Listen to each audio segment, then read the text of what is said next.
Bundle up, bring your long underwear. Film Threat is headed to Park City, Utah for Sundance.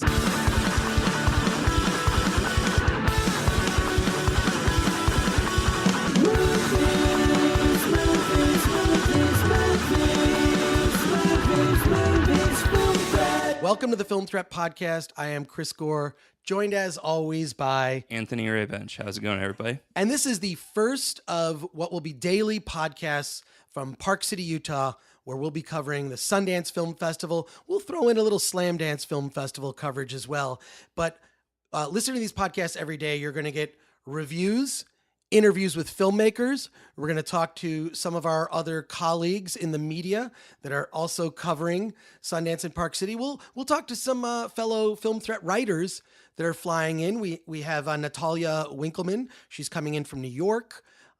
We've got Matthew Passantino. He's coming to join us. Theo Shear. We're going to be meeting a lot of people. I'm going to be seeing a lot of friends I have not seen in a number of years because this is my first time back to Park City, Utah for Sundance since 2013, actually. I'm sure it's changed a lot. I'm sure it's just as cold. And probably more packed. Right. Probably more packed. So this is just our preview episode where we'll be talking a little bit about what we expect to see at Sundance, movies that we're looking forward to seeing, some of the events that are coming up. I'll give you details on the Film Threat Party that'll be happening over the weekend. But before we do that, real quick, we actually, I think for the first time since we've been doing the Film Threat Podcast, we did not do an episode last week. And it was due to the fact that this has never happened before. Anthony and I were both sick at the same time. We both got this weird, I did a little research on the internet. The flu is 3 times worse than it was last year. And I got a flu shot in anticipation of Sundance. But we were basically both sick. Yeah, incapacitated. I came over to record a podcast, and I'm pretty sure I got it from you. So thanks you think a lot. So? I'm pretty sure, yeah. Yeah, well, I passed on what I had caught, I guess. But I'm sorry. If I'm responsible, I apologize. But last week we were actually going to talk about a couple of movies that Anthony hadn't seen. And I kind of feel like I'd love to hear your opinion on a couple of these movies before we launch into our Sundance stuff. A couple really good films from last year. Rapid fire, like what can you tell us about these 3 films?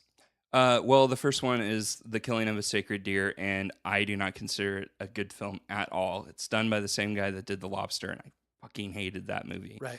It's the same old stuff, Had a great premise, disappointingly boring payoff. All the characters act like robots and spout off clunky, unnatural dialogue. Okay. I disagree with you vehemently. Oh my God. I think this movie is, first of all, I agree with your reaction to the film. It's disturbing. So I believe you're justified in the reaction. What I think that you want to push through is this movie is bizarre and weird. There's the kid that has the relationship. Played by Barry Keoghan. Yeah, so this actor, this young kid, has this relationship with the doctor played by Colin Farrell. And at first you have no idea what's going on. You think like, oh my God, is there creepy? Like, are they like having some weird sexual relationship? Yeah. It's weird. And then it's completely twisted when you find out that he's responsible effectively for his father's death.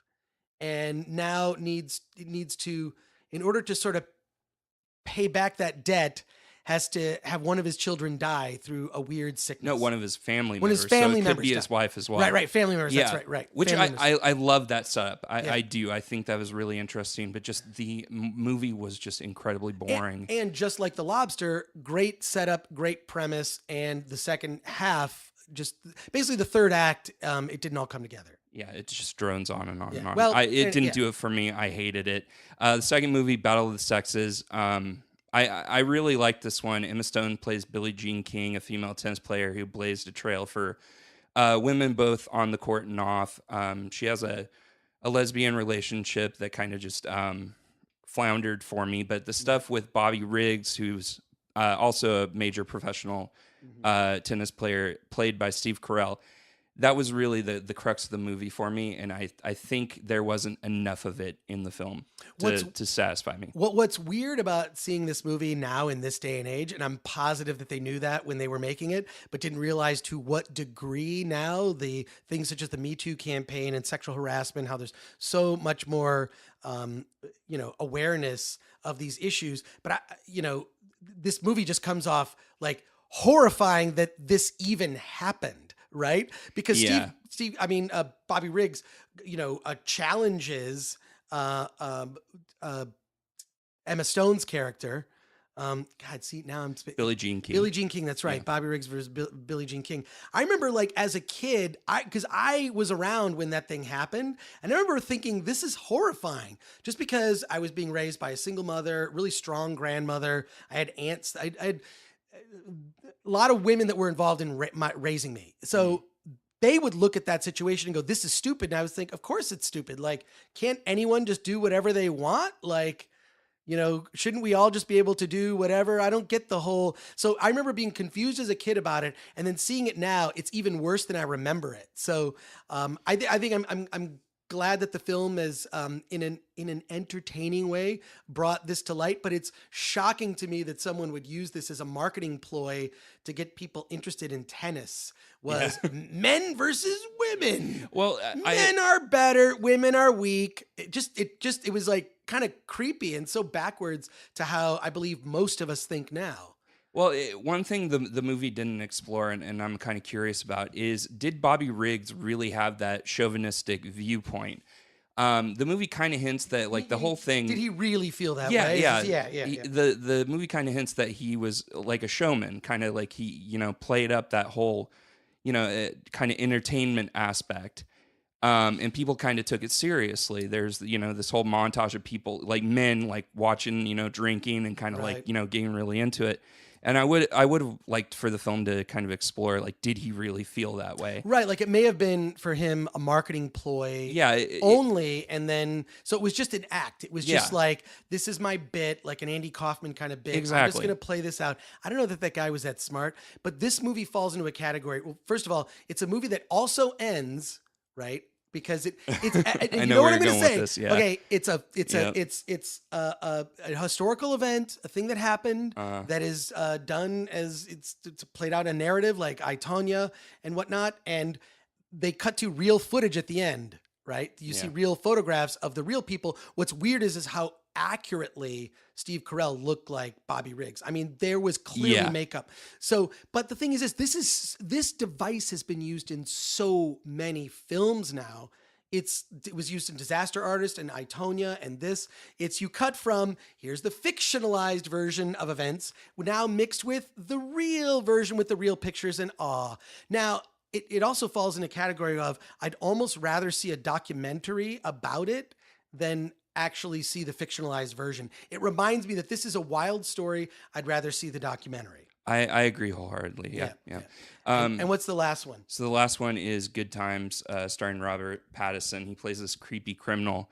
You kind of can't help but like him because he's taking care of his mentally handicapped brother that they robbed like a bank in the beginning. They just robbed a bank and they got covered in paint. Yeah. And the brother gets he gets arrested and goes to jail. But like throughout the film, he does these things where it's very self-serving. So you're like, does he really care for his brother, or is his brother just kind of like a fall guy? But then he does other creepy things where like he, commits pedophilia with a minor, and it reminded me of Nightcrawler, where you watch it and the characters are really engaging and it's a gorgeously shot film, but after you feel like you need to take a shower and you never want to watch it again. Right. Yeah, it definitely fits into that. But I do like the way it was shot. Yeah. It's this weird. You are there. Like, it's very gritty, verite. It's roaming camera, and there's a great twist where he thinks he's gotten his brother out of the hospital, but he actually got a different criminal out. Like, so it keeps you guessing. I thought it was fantastic. And as you pointed out, there's just things that happen in it that are just kind of dark and gritty and creepy. And especially his relationship with that girl that's clearly underage is Yeah, it's a little. Yeah, it's some of those scenes are hard to watch. But I mean, look, I mean, are there? I'm trying to think. Are there movies made about people that are just good and nice people who just do like they pay their taxes and they're good and they're nice? When does that ever happen? It's movies and dramas and stories are always about flawed people. And I will say this that you know, who ends up playing these people in movies and in stories? Flawed people.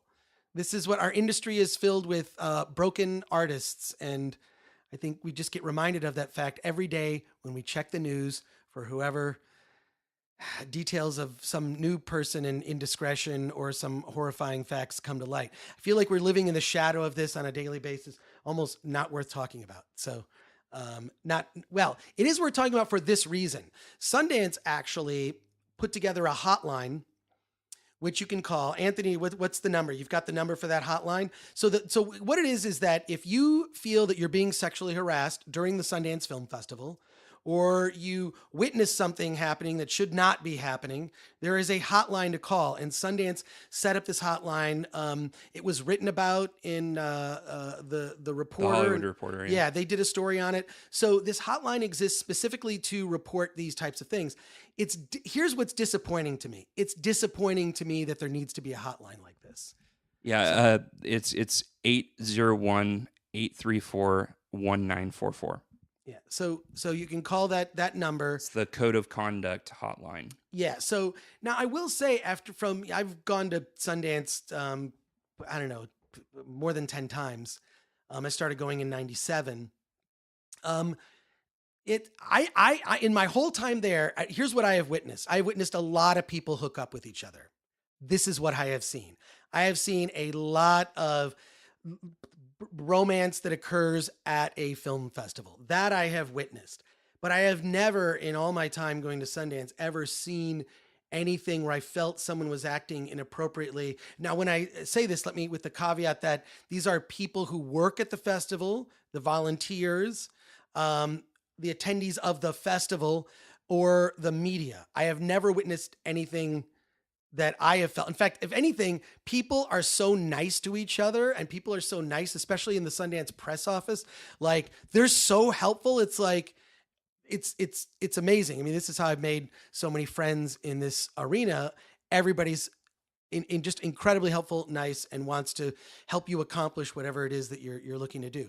Having said that, the element that I think that they may be referencing is the people who are not part of the festival, who are not attending Sundance, the people that just sort of come into Park City, Utah during Sundance to kind of take advantage of the celebrities that are there or all the different parties trying to crash parties. I'm talking about the people who have nothing to do with Sundance, the people that are just looking to, sort of ride the coattails of all the stuff that's happening. I mean, I've seen some crazy douchebaggery, and normally on Main Street at Sundance, but again, none of those people having any, they're clearly people who just like, let's roll into Park City because there's tons of celebrities and parties. We'll see what happens. And you're mixing that element with the people who work at the festival and people attending the festival, completely different audiences. So my thought is that the reason this hotline was set up, and what's the number again, Anthony? It's 801. I just 801. off of it, Anthony's going to look it up again. I'll look it He's up going to again. look it up again. This is the action film threat team that's going to have all the answers for you. But this, I really believe it's I the actually people who just come. clicked out of it because I wanted to bring up another point. The code of conduct is also there because I don't know if it was the Hollywood Reporter, but I read another site that cited that. Or that stated that Rose McGowan was raped at one of the Sundances she attended by Harvey Weinstein, or allegedly, probably. I think maybe what they need is a Harvey Weinstein hotline. That if you see Harvey Weinstein at Sundance, call this number. So yeah, I think it's more of not just the locals or the people that are coming in for the parties and stuff like that, but it's also to report any shady producer, casting couch like type of stuff too. Yeah, it would make me really sad to learn that Sundance has now been, invaded by that element. But unfortunately, the reality is that it already was. Yeah. That element already existed. It's just disheartening when you see the types of movies that come out of Sundance, movies that address the human condition, films that address issues of people coming to terms with their sexuality, or coming of age movies, or social issues about, movies about social issues, the documentary films. They're progressive, and very progressive. That mentality is the opposite of progressive. My fear is this hotline would be abused by people where they saw something that they were offended by. Say, for example, if I saw a movie about a guy who got killed having sex with a horse, which is actually a movie that screened at Sundance one year. Oh, yeah. And I was offended after having seen that movie. And then I called this hotline because that would disappoint me. So yeah. I think it's to be clear what the hotline is for.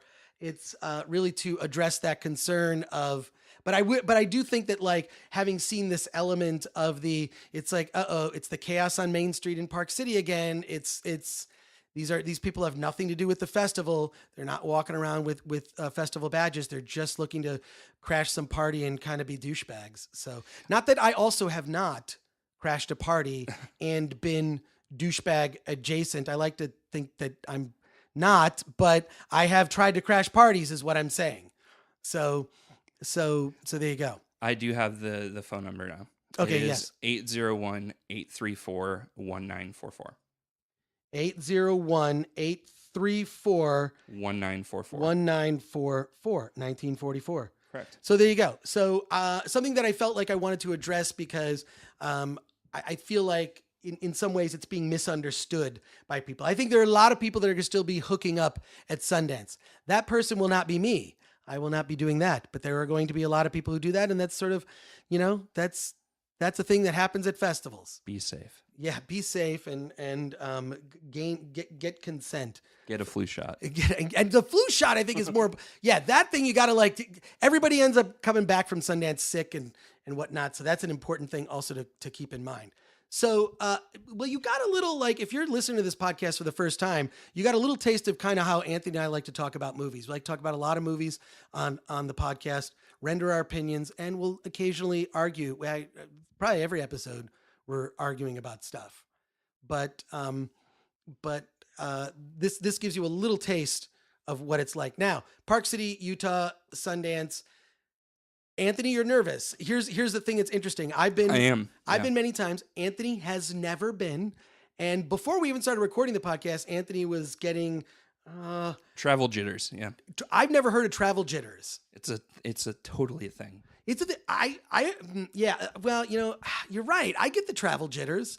It's normally when it's like a big, like this. I don't know why I don't have it. Maybe because you've been I don't get travel jitters when I go to Comic-Con because I've been there for 10 years. Right. Well, then this is your opportunity, Anthony. Yeah. Okay. I wrote a book, The Ultimate Film Festival Survival Guide, which is in sore need of being updated, I will say. But I don't know. Do I need to update the book, or does the internet take care of it? I mean, having flipped through, there's a few things I would update. There's a couple things I would update. More than a few things. But I wonder, is most of this common knowledge now? Because I'll see people write an article about film festivals and go, it's not that they directly stole it from my book. I'm not going to take they stole it. But I'm like, that's something I said in the book, and I guess that's just common knowledge now. It's funny you asked that. I have the third edition, right? That was recommended reading when I went to film school, long before I met you, actually. So I had it, and I was thinking, it'd kind of be fun to get it on Kindle. I wonder if there's a Kindle version. Mm-hmm. There is a Kindle version, by the way. Good. You should know. I was talking to the audience. So I was actually kind of curious, and I wanted to read the Amazon reviews. And probably I would say 3 out of 5 reviews were when is this guy going to update it? So you should update it. I don't know. I'll approach the publisher. I'll look into it. For me, it's a time issue. There's a lot of other projects that I have on my plate. You were totally strapped for time. And yeah. So, but I'm just saying what the people want. Are they? Okay. So your travel jitters, you're going to be fine. First of all, you're with me. You could not have a better. I know where, for example, best pizza in Park City, Utah, Red Banjo Pizza on Main Street. That's where you're going to find the best pizza in Park City, among other things. Here, the one thing that you should know is I think it was a couple things you should know. I'm gonna rapid fire some Teach things me. you should know. One, it's warm during the day. It's bitter cold at night. Bring extra stuff, extra hat, whatever. I actually do wear the long underwear, right? And I do everything I can to avoid getting sick. One, so avoid getting sick. Pace yourself, right? Two, always have a plan B. You know, there's multiple screenings you could go to. You kick that plan B in place, right? Can't see this, you'll go see something else. Check out a movie at Slamdance if you can't get into something at Sundance. Slamdance at the Treasure Mountain Inn at the very top of Main Street.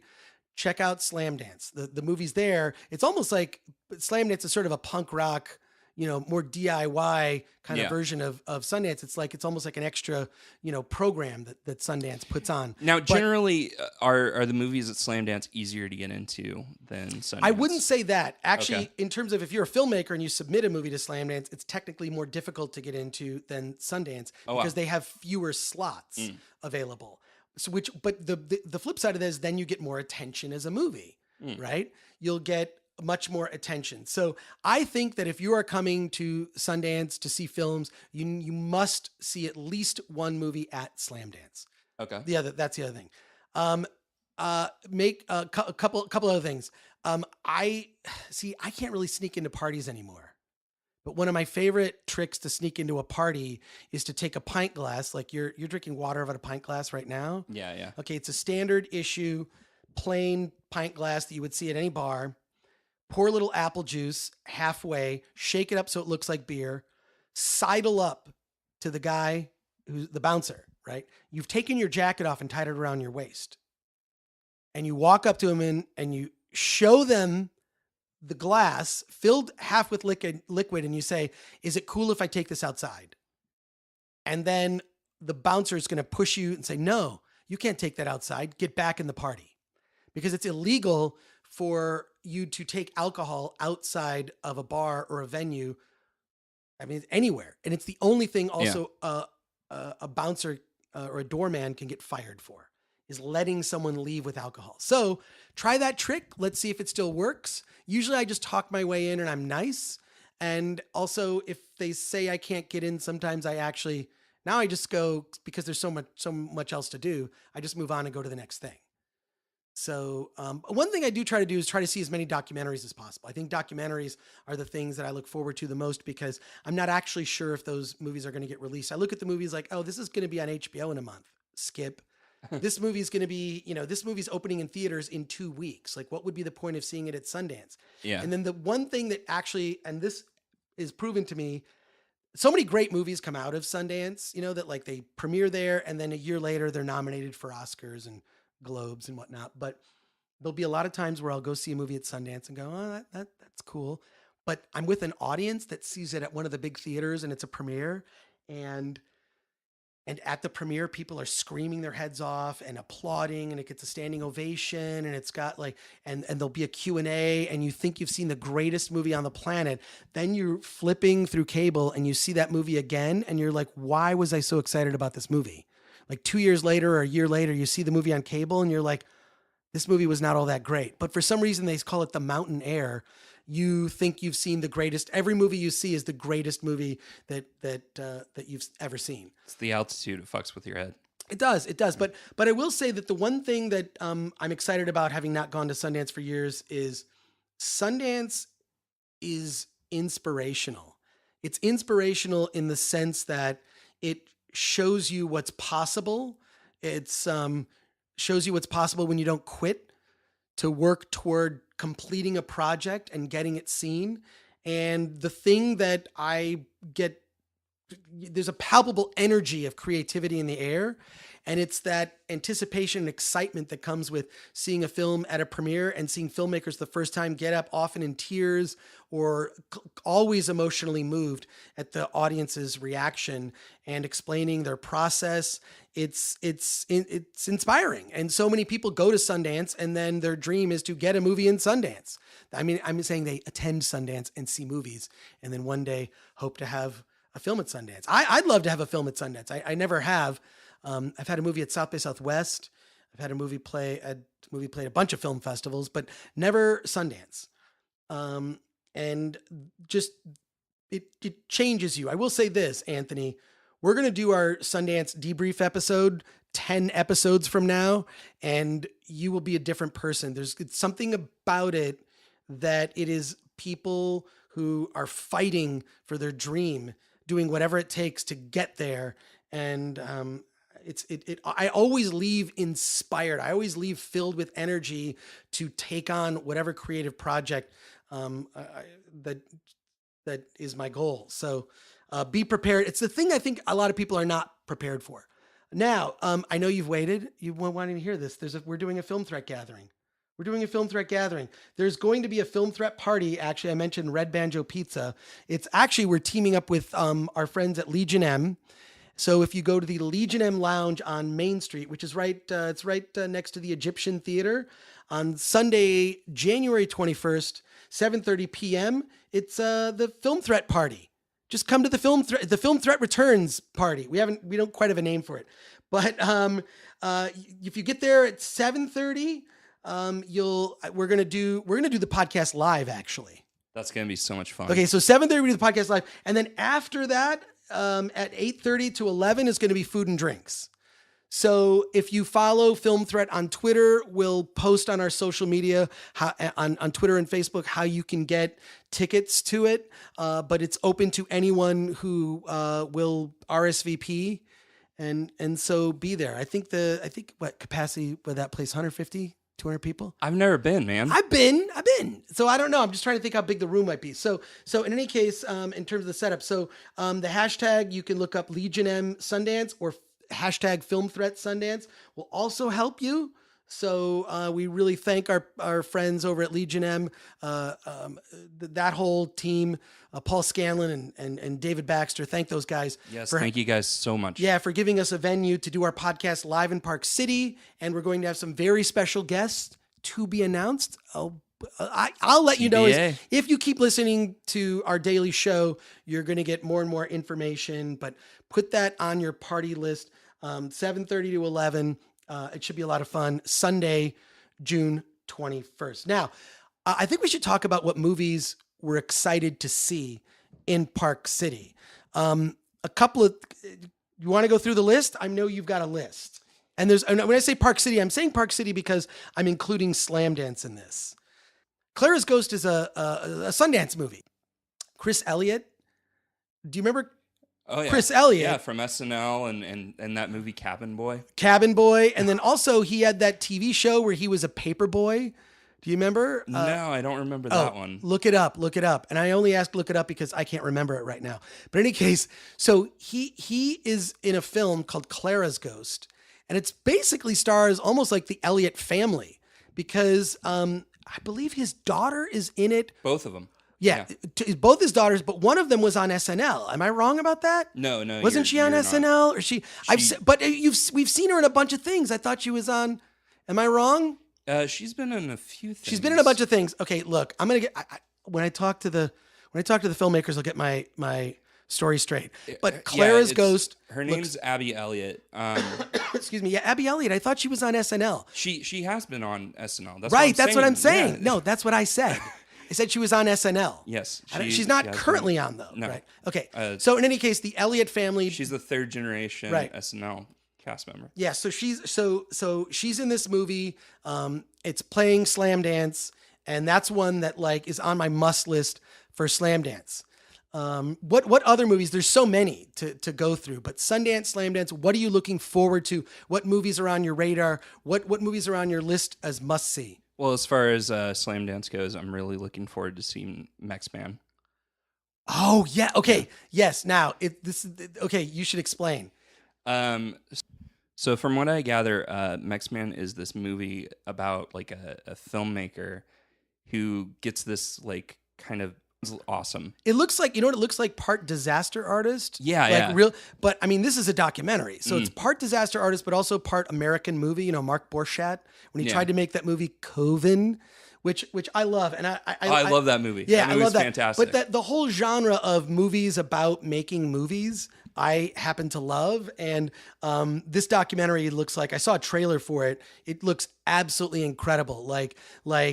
I mean, it takes place over a long period of time, which is, shows so much commitment by the filmmakers. It's just weird. And like this guy, like, I mean, he makes this like short film called Mex Man, like as a school project, and it's got like animation and puppets, and he's just obsessive. It's one of those obsessive creative people that you don't meet a lot of people like that. Yeah, he kind of reminds me of like a Tim Burton type. Yeah, he's like a Hispanic Tim Burton in a sense, and I don't know. I just that one definitely for Slamdance. But let's talk about Sundance. There's so many things.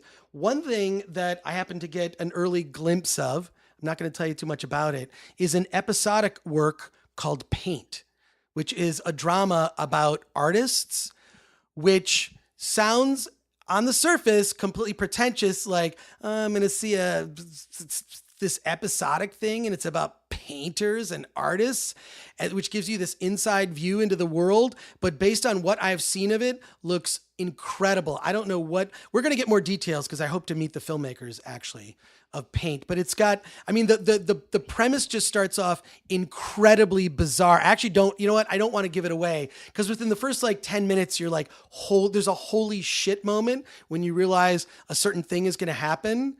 That I think it'd be nice to talk to the filmmakers because I don't know that they really want to give that up. But I'll just say what I've seen of it. That one is also, and I have not seen any of the episodic work. The episodic work at Sundance is something that's new.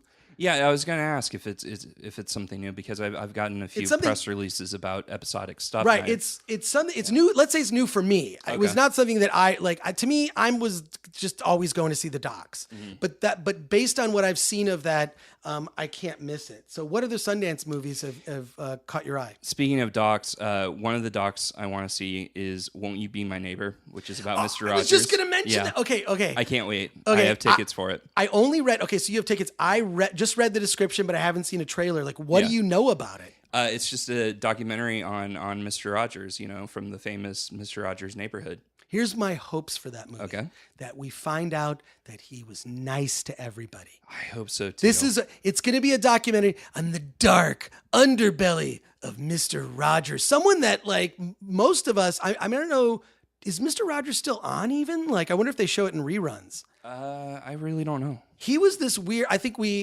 most people, if you're of a certain age, grew up watching Mr. Rogers. It's a connective tissue to, if you've seen Sesame Street or Electric Company. It was on up until he died. Like, he died in the early 2000s. But I mean, there's so much. I mean, there's years worth of material. They could do the Mr. Rogers channel, I think. But the one thing that I do love watching him as a kid, he was this like, the way that he spoke, he was always very measured. Always spoke almost in a near whisper. He was nice about everything. He would smile, and the advice that Mr. Rogers would give would always be to just be nice and love your neighbor. And I'm just fingers crossed that there isn't a dark anything to that he really was just basically, we see the documentary, the Sundance documentary, and find out that he was even a nicer guy than we thought he was. So yeah, that one is Fingers on my crossed. list too. I don't know. I mean, I usually take, when we go there with a group from Film Threat, I usually take a divide and conquer strategy, right? Where it's like, okay, if you're going to go see that movie, then I should go see that movie. I should go see a different movie. And I don't always get to see a movie that's at the top of my radar. But one I definitely want to see is this documentary about Robin Williams. Yeah, that's on my list too. Which is Robin Williams, Come Inside My Mind. Yep. Which that one I expect to go down some dark paths just based on what we knew publicly about Robin Williams and his battles with depression. Mm-hmm. So that one is just having been a fan of Robin Williams from, Mork for Mork. That's when I first learned about him. Why? Because it was a science fiction show. And I used to watch science fiction movies when I was a kid growing up. And so Mork for Mork was from outer space. He was an alien. He arrived here in an egg. And so, but that was my first experience of Robin Williams, not having known that he was a stand-up comic that was making waves in Hollywood at the time. And of course, Oscar winner, being able to, dance, shift between drama and comedy. A couple of missteps though with Patch Adams. I'm thinking of Patch Adams right there. But I mean, you can't. To me, The World According to Garp was a movie I saw at a young age where I probably shouldn't have seen that movie at a as young an age when he starred in that film, and that movie really blew my mind. I saw that as a kid. I was really probably too young to absorb all that was in that film, and actually, I'm not sure if that movie holds up now, but I really want to see the Robin Williams documentary. What else are you looking forward to at Sundance, Anthony? There's a movie I'm really interested in. It has Paul Giamatti in it. It's called Private Lives, or maybe Private Live. Um, it's about a couple trying to conceive, and they basically hire their niece to be their surrogate, and it sounds really interesting. And I got a press ticket for it, so I'm going to definitely check that out. Another one, I'm working with the publicist on this one, but it's called Lords of Chaos. It's about a death metal band. It has Rory Culkin in it. I'm crossing my fingers. I really want to get into this one. So, Well, I mean, it's one of those things where they have the industry and press screenings, which I think are boring. Like, I have been to those, and you're with a bunch of other press people in the room. Yeah. They're basically camped for the day. They all are kind of like, sharing their opinions or trying to one up each other.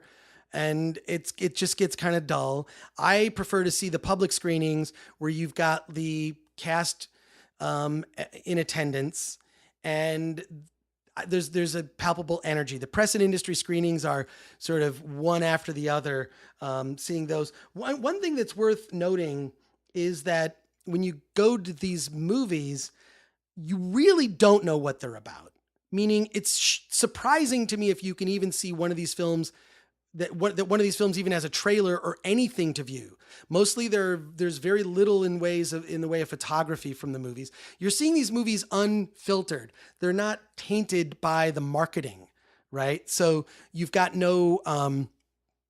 there's no there's no poster yet. There's no marketing plan. There's no social media rollout. There's no like trailer that gives everything away. What I love about seeing these movies is you really have an incredibly vague, I believe written in a vague way by design, description in the program guide.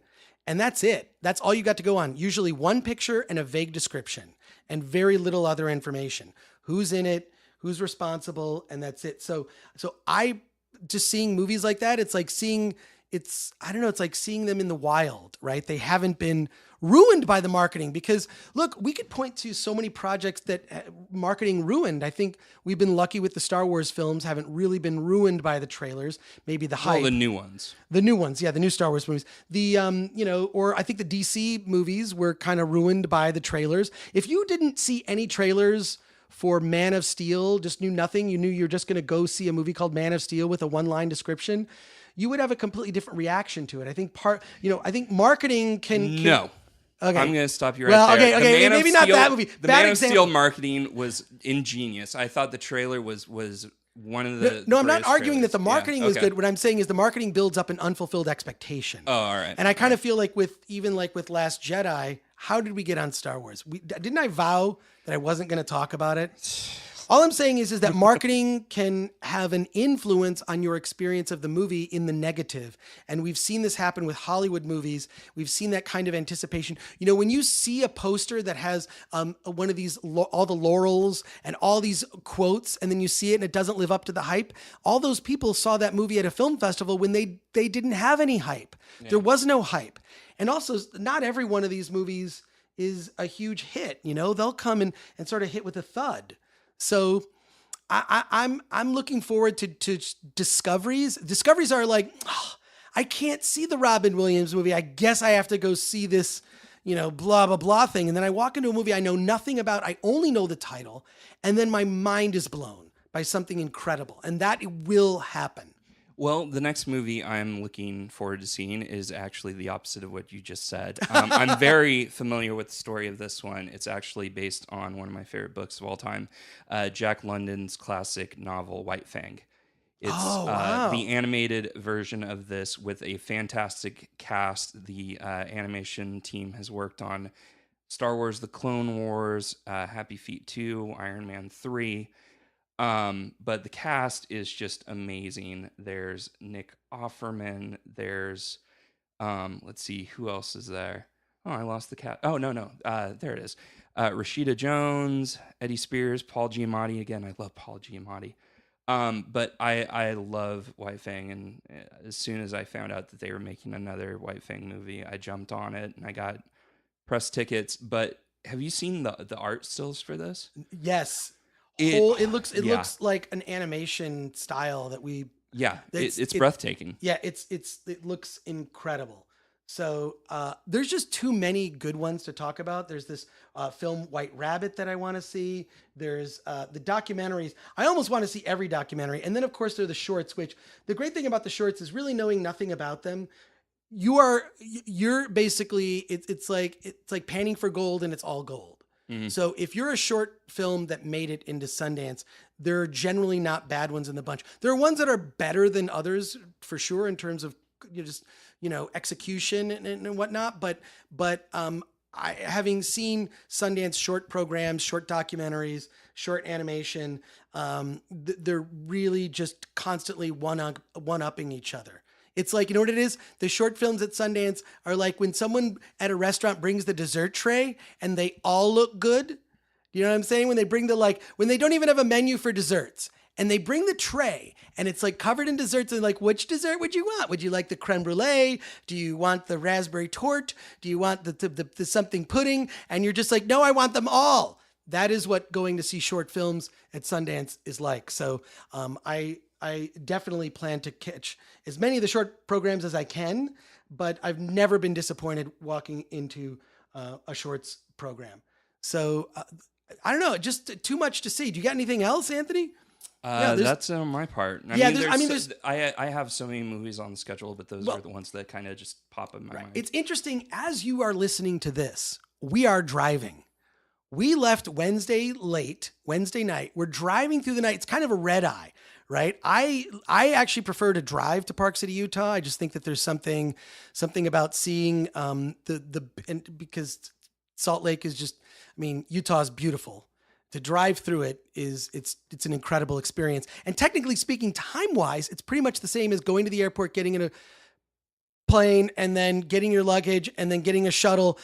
Time-wise, it's the same thing. Maybe it's a little faster, but I prefer. So we're driving. So as you are listening to this, we're driving to Park City, and Thursday evening, we're going to be attacking Main Street and checking out the scene. But listen to us daily, every day. There will be a new Film Threat podcast. We'll be talking to filmmakers. We'll be giving you our impressions of films that we've seen. We'll be talking to other writers from Film Threat. We're going to be on Main Street. We're going to be having a party Sunday, January 21st, 7:30. Come for the live Film Threat podcast. Come for a party after with food and drinks. Follow us on social media at Film Threat on everything. Film Threat you can go to filmthreat.com every day, actually, because we have a team of writers that will be posting coverage on a daily basis. So go to filmthreat.com every day, where you'll see coverage of new films. And I'm very excited to see people I have not seen in years. My good friend John Bernstein, other people. Rachel Walker is someone I always look forward to seeing at film festivals. I'm sure she's going to be there in the press office. I'm going to say hi to everybody, and we're going to have a good time. So stick with us every day. The Film Threat Podcast, daily coverage from Sundance. We're driving through the night. Check it out. Subscribe on iTunes. #Film Threat Sundance. Let's get at it.